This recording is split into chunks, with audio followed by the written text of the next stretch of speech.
is how I get quiet when there's no one else around. Me and you and awkward silence. Don't you dare look at me that way. Halo semua, selamat datang kembali. Mungkin di antara kalian sudah ada yang familiar dengan istilah etologi, atau justru belum pernah dengar sama sekali nih. Padahal ilmu tentang perilaku hewan ini sangat menarik loh. Yuk kita cari tahu bersama apa sebenarnya etologi itu. Setiap makhluk hidup dari serangga kecil hingga mamalia besar memiliki perilaku, kebiasaan, dan pola komunikasi yang mereka gunakan untuk bertahan hidup. Untuk memahami seluk-beluk tingkah laku ini, kita mempelajarinya melalui sebuah cabang ilmu, yaitu etologi, di mana ilmu ini khusus mengamati dan menganalisis perilaku hewan di lingkungan alaminya. Nah, pada segmen kali ini, kita akan menerapkan lensa etologi tersebut untuk memberikan informasi menarik tentang perilaku hewan yang sering kita anggap remeh. Kira-kira hewan apa ya?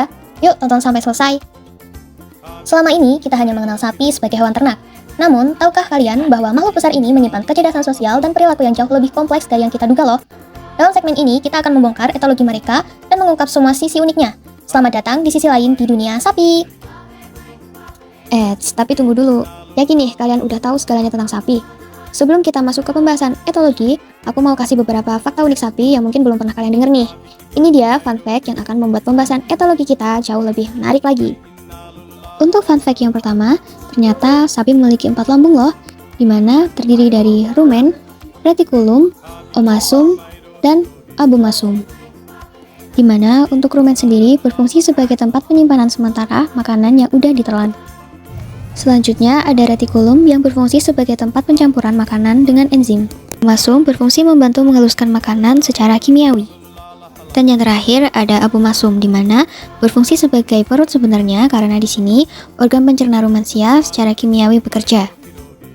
Menariknya, dalam dunia peternakan, sapi juga memiliki sebutan khusus untuk setiap jenisnya, seperti bull untuk jantan dewasa, steer untuk jantan yang dikebiri, dan breedhaver untuk betina yang baru pertama kali bunting. Untuk fun fact selanjutnya, ternyata masa bunting sapi betina setara dengan manusia, yaitu sekitar 9 bulan sebelum seekor anak sapi dilahirkan. Untuk fun fact yang terakhir, ternyata sapi tidak bisa melihat warna merah. Sapi mengalami buta warna parsial, di mana mereka tidak bisa membedakan warna merah dan warna hijau. Nah, gimana nih? Kalian pasti terkejut kan dengan berbagai fun fact sapi tadi? Semua fakta unik itu menunjukkan betapa kompleksnya makhluk ini. Untuk selanjutnya, kita akan langsung menyelami lebih dalam tentang etologi sapi dan membongkar semua perilaku sosial mereka. Coba deh kalian perhatikan telinga sapi.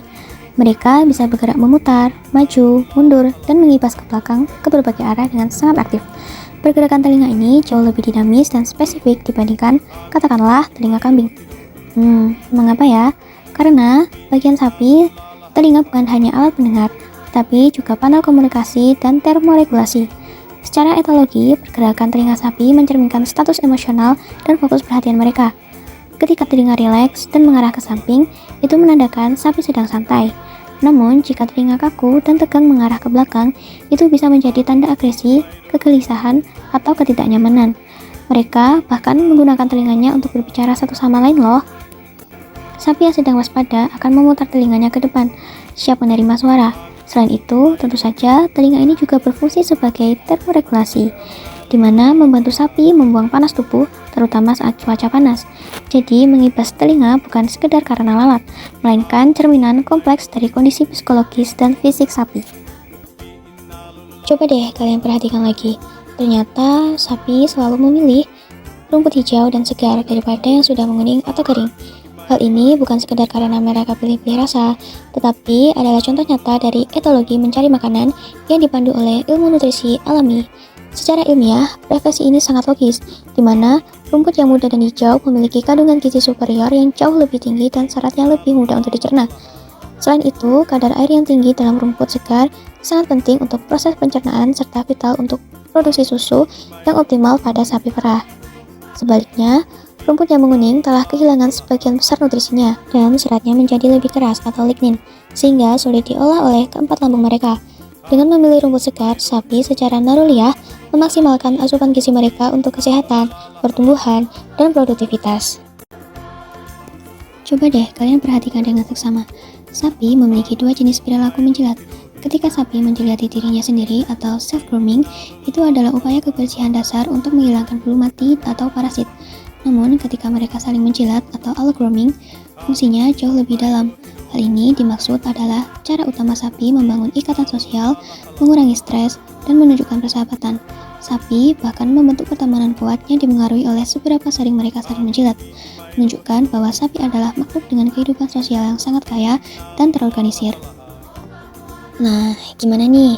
Dari semua fakta unik dan penjelasan etologi tadi sangat menarik bukan? Kita telah melihat bahwa sapi jauh lebih dari sekedar hewan ternak. Mereka adalah individu dengan bahasa tubuh, sistem nutrisi cerdas, dan kehidupan sosial yang sangat kaya. Semoga semua informasi yang aku sampaikan hari ini bermanfaat dan mengubah pandangan kalian tentang makhluk besar ini. Sekian dari aku, sampai jumpa, terima kasih sudah menonton.